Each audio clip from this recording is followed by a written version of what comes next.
আজ করব মজাদার সিঙ্গারা।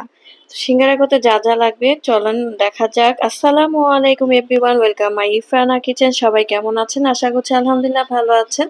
একটি প্যানের মধ্যে সামান্য তেল দিয়েছি, ৪ টেবিল চামচ তেল দিয়েছি, তাতে পেঁয়াজ দিয়ে দিয়েছি হাফ কাপের একটু কম, লবণ দিয়ে দিয়েছি পরিমাপ মতো, দিয়ে একটু আদা রসুন বাটা হাফ চামচ দিয়ে নাড়াচাড়া করে যাতে একটু গন্ধটা চলে যায়, কাঁচা ভাবটা।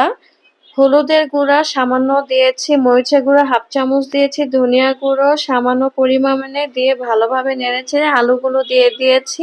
এখন কলিজাটা রান্না করা ছিল, দিয়ে দিলাম ৩-৪ চামচ পরিমাণে, যাতে প্রতিটা সিঙ্গারার মধ্যে ২ পিস করে হলেও পাওয়া যায় কলিজা। বাইরে যদি আমরা সিঙ্গারা কিনে খেয়ে সেটা কিন্তু ১ পিস থাকে, তার বেশি একটুও থাকে না। ভালোভাবে কষানোর পরে পানি দিয়ে দিয়ে দিলাম উপরে জিরা, এটা ঝটপটে রান্না করব। তার পাশে ডো করে নিব ময়দা ২ কাপ পরিমাণে নিয়ে নিয়েছি, হাফ চামচ পরিমাণে লবণ দিয়েছি। ভাজা জিনিসে একটু লবণ কম দিতে হয়। এখানে সামান্য কালো জিরা দিয়ে দিলাম, তেল দিয়ে দিয়েছি হাফ কাপের একটু কম, দিয়ে ভালোভাবে নেড়েছি। এখন সামান্য নরমাল টেম্পারেচার পানি দিয়ে সেটা দিয়ে ডোটা করেছি, উপরে তেল দিয়ে এটা ১০ মিনিটের জন্য রেস্টে রেখে দিব। এখন যেটা করেছিলাম, যে পুরটা হয়ে গেছে কমপ্লিট, সিদ্ধ হয়ে গেছে আলুগুলো, এখন রেডি করে নিয়েছি।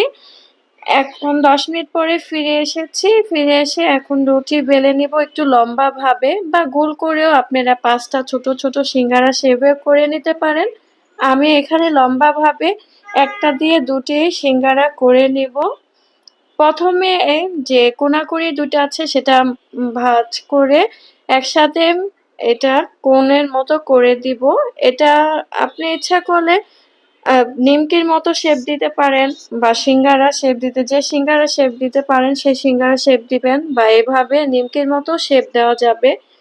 এই পুরটা কিন্তু খুব মজা হয়েছে। সিঙ্গারার ভিতরে যে পুরটা রান্না করেছি, কলিজা ভুনা আমার ভিডিওতে দেওয়া আছে, আপনারা দেখে আসতে পারেন। খুব মজাদার একটা কলিজা ভুনা ছিল, আর আলু দিয়ে কলিজা ভুনা এভাবে খুব মজা লাগে। আপনারা ইচ্ছা করলে আরেকটু হলুদ কম দিতে পারেন।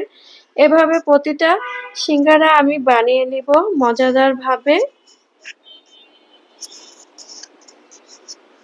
তার পাশে আমি একটি প্যানের মধ্যে তেল দিয়ে দিয়েছি ১.৫ কাপ, সেখানে আমি এখন আস্তে আস্তে সিঙ্গারাগুলো ভেজে নিব। এই যে কিছু সিঙ্গারা আগে দিয়ে দিয়েছি, এখন আবার ২টি পরিমাণে দিয়ে দিব। এভাবে এক পাশ হলে আরেক পাশ দিয়ে দেবো। এটা খুব টাইম নিয়ে ভাজতে হবে, ৮ মিনিট সময় থেকে ১০ মিনিট পর্যন্ত সময় লাগবে, তাতে ক্রিসমি হবে। পুড়ে গেলে ভালো লাগবে না, ভিতরে খেতে মজা লাগবে না। এটা কিন্তু খুবই মজা হয়েছে। খুব সময় নিয়ে মিডিয়াম আঁচে সিঙ্গারাগুলো ভেজে নিবেন, তাতে খেতে খুব ভালো লাগবে। এটা কাঁচামরিচ, শসা দিয়ে বা সস দিয়ে খেতে খুবই মজা। খেয়ে দেখবেন কেমন লেগেছে অবশ্যই জানাবেন। সবাই ভালো থাকবেন। আমার ইফরানা কিচেনের সাথে থাকার জন্য অসংখ্য ধন্যবাদ। সবাই ভালো থাকবেন। আল্লাহ হাফেজ। আসসালামু আলাইকুম।